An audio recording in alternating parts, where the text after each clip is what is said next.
ট্ৰাষ্টৰ সন্মানীয় সদস্যসকল আৰু কমলাবাৰী আৰু দক্ষিণ কমলাবাৰীৰ শ্ৰদ্ধা ৰাইজ, পবিত্ৰ ভূমি মাজুলীক প্ৰতিনিধিত্ব কৰাৰ সপোন লৈ মই আগবাঢ়ি আহিছোঁ। আপোনালোক সকলোৰে আশীৰ্বাদ কামনা কৰিছোঁ। আৰু লগতে গত সময়ত বৰ্তমান প্ৰতিনিধিজনে কি কৰিলে ৰাইজক অৱগত কৰিব লাগিব।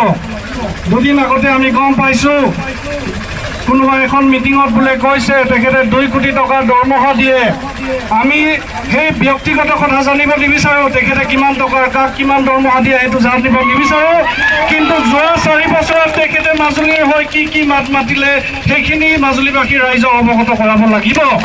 আজি পবিত্ৰ ভূমি মাজুলী বিশ্ব ঐতিহ্য ক্ষেত্ৰৰ পৰা কিয় বঞ্চিত হ'ল, কি পৰ্যায়ত আছে আমি আজিলৈকে গম নাপালোঁ।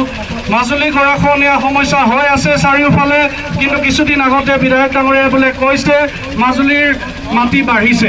সেই উত্তৰ আমাক লাগিব যে মাজুলীৰ মাটি ক'ত বাঢ়িছে, নে কেৱল সপোনত দেখি পিনি কথাটো কৈছে। আজি স্বাস্থ্যৰ সমস্যা আছে, সৰু এটা বেমাৰতে আমি যোৰহাটলৈ ডিব্ৰুগড় যাব লগা হয়, কিন্তু বিধায়ক ডাঙৰীয়াই কোনো ব্যৱস্থা লোৱা দেখা নগ'ল। আজি এমেলগেমেশ্যনৰ নামত বহুতো স্কুল বন্ধ হ'ল।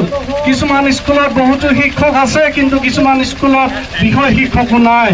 আজি মাজুলী বিশ্ববিদ্যালয় প্ৰতিষ্ঠা কৰিছে, সেই একে সময়তে 12-13খন বিশ্ববিদ্যালয় প্ৰতিষ্ঠা কৰিছিল।